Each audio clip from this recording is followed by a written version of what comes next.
Gimana caranya meyakinkan ke orang tua bahwa kita itu bisa sukses dengan jalannya kita sendiri gitu. Oke, ini menarik. Ini kasus yang saya hadapi juga waktu dulu. Jadi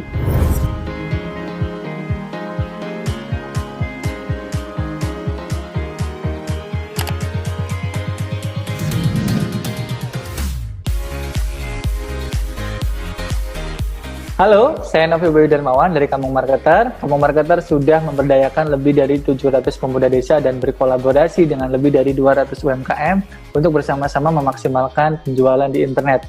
Yuk, yang mau diskusi dan tanya-tanya bareng kami, silakan.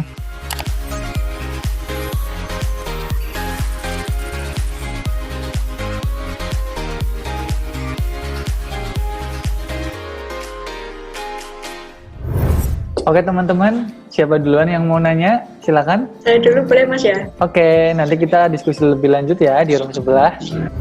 Gimana sih Mas untuk memunculkan rasa kepercayaan atau trust dari orang lain, baik itu untuk teman yang mau join atau mungkin yang mau investasi atau mungkin dari konsumen itu sendiri begitu? Kalau menurut saya, sebelum kita mengajak ataupun berkolaborasi dengan orang lain ataupun kawan-kawan yang lain, kita pastikan dulu nih konsep kita itu seberapa matang kayak gitu sebelum kita mengajak teman-teman yang lain. Itu yang pertama. Yang kedua, kita tuh harus berpikir apa yang memang ada di depan kita dan sekarang apa nih yang harus kita lakuin.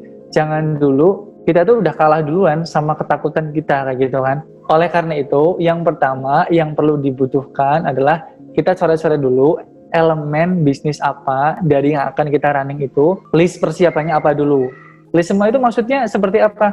Maksudnya dipetakan dulu customer segmennya itu siapa yang mau beli produk kita. Kemudian apa sih value proposition yang akan kita sampaikan ataupun delivery ke audience ataupun calon customer kita itu apa, keunggulan kita daripada kompetitor. Mau tanya Kak, Masnya itu kok bisa sampai buka 80% sampai 730 orang itu gimana sih Mas? Mindset kita berpikirnya itu coba bagaimana memberdayakan satu orang dulu. Oh ya berhasil 2 orang. Itu nanti akan kelihatan challenge-nya gitu kan. Contoh nih, kalau sudah ada 5 orang dengan rumpun kegiatan yang sama persis, di situ akan terjadi komunikasi yang menggelembung kepada kita selaku pimpinan, begitu kan? Nah, ketika sudah ada penggelembungan komunikasi secara berulang yang memakan waktu, di situ sudah perlu kegiatan pengawasan atau namanya supervisi. Makanya ada supervisor kayak gitu kan. Itu contohnya. Jadi udah otomatis setiap 5 ada 1. Mas Bayu sendiri itu kan dari akuntansi, kemudian jadi PNS di Kementerian Keuangan. Nah, yang jadi pertanyaannya itu tahu ilmu digital marketing sampai bisa expert gitu. Itu belajar dari mana dan butuh berapa lama gitu? Jangan menggantungkan diri kita belajar hanya dari bangku sekolah, bangku kuliah dan semacamnya gitu. Karena kalau kita hanya belajar dari situ, kita tidak bisa memenuhi realita industri yang sekarang lagi jalan kayak gitu. Makanya flashback lagi ke hal yang memang dulu saya lakuin. Dulu saya memang belajar akuntansi sehari-hari bersama bapak dosen di kampus seharian kayak gitu kan sampai lulus kuliah. Cuman di sela-sela itu ketika kawan-kawan saya sibuk main game ya kan, ketika kawan-kawan saya sibuk main keluar, hangout dan lain sebagainya, saya belajar gitu. Saya belajar di kamar. Bahkan saya sempat ngambil kursus online dari luar negeri, sertifikasi juga, dan semacamnya. Mas Bayu itu kan awalnya menjadi pegawai negeri sipil di salah satu kementerian ya Mas. Apa yang membuat Mas itu yakin untuk berhenti dari pekerjaan sebelumnya lalu mendirikan Kampung Marketer ini? Saya nyaman sekali di kementerian saya dulu. Baik sekali hubungan saya dengan kawan-kawan, sesama keatasan juga kayak gitu kan. Cuman memang saya yakin gitu, ketika saya berada di tempat yang baru, dengan berbagai keleluasaan yang ada, saya bisa memanage waktu dengan baik, memanage diri saya sendiri, memanage tim, saya bisa mencapai impact yang lebih luas. Ya, walaupun saat itu juga di kementerian saya juga bisa bermanfaat sih, ngajarin teman-teman yang di bagian IT, di bagian teknologi yang ibaratnya butuh sharing, butuh bantuan, kami juga udah biasa berdiskusi. Cuman kalau saya pikir-pikir, ketika saya berada di luar sana, barangkali saya bisa mengemban tugas untuk bermanfaat buat lebih banyak orang. Pun saat itu saya sudah memperhitungkan risikonya. Saat itu juga untuk memitigasi risiko tersebut, saya sudah berusaha merintis di dunia entrepreneur sejak di sela-sela kuliah kayak gitu. Artinya apa? Artinya ketika kita paham risiko yang muncul di tempat baru kita harus menyiapkan sejak dini. Kalau kita udah ready, ya silakan langkahkan kaki aja ke tempat yang baru kayak gitu, yang mana bisa jadi kita bisa membuat impact yang lebih besar.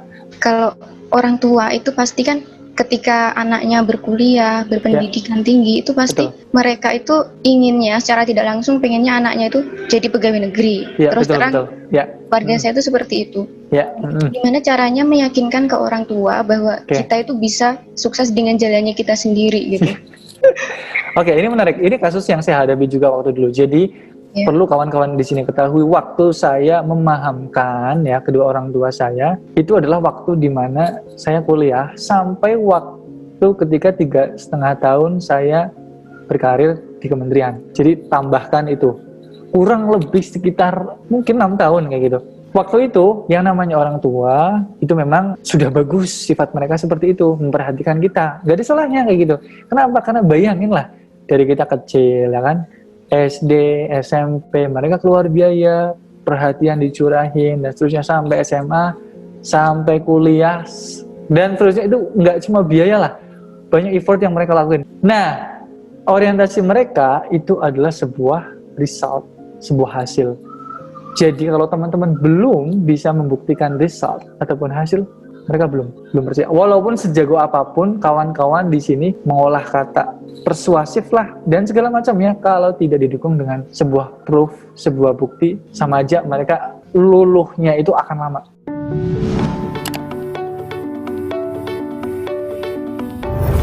Apapun goal teman-teman, dimanapun teman-teman berkarya, tetap mari kita manfaatkan bagaimana waktu-waktu yang memang kita konsumsi sehari-hari menjadi waktu yang produktif, terutama untuk peningkatan skill teman-teman di sini. Waktu itu sangat berharga sehingga teman-teman di sini menjadi pribadi ataupun individu yang kompetitif untuk mengarungi Industrial Revolution 4.0 ini. Tetap semangat teman-teman, lanjutkan karya teman-teman dimanapun teman-teman berada.